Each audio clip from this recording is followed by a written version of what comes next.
Now, this is 100 watt bulb, 220 volt. This is 110.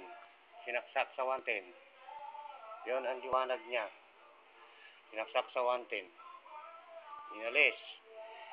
Kinuha ngayon to. Inalis ang bombilya. Kinabit ngayon to. Yan.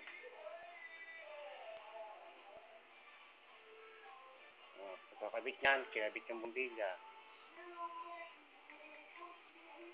Yan. Ngayon, isasaksak uli natin sa 110 uli. Yes. 220 na ang liwanag niya. Hindi na 110. Kahit nakasaksak siya sa 110. Tapos, kahit sa gadget na yan. Roger. Saksak uli natin sa 110. Yes. This gadget can hold 100 watt to 500 watt.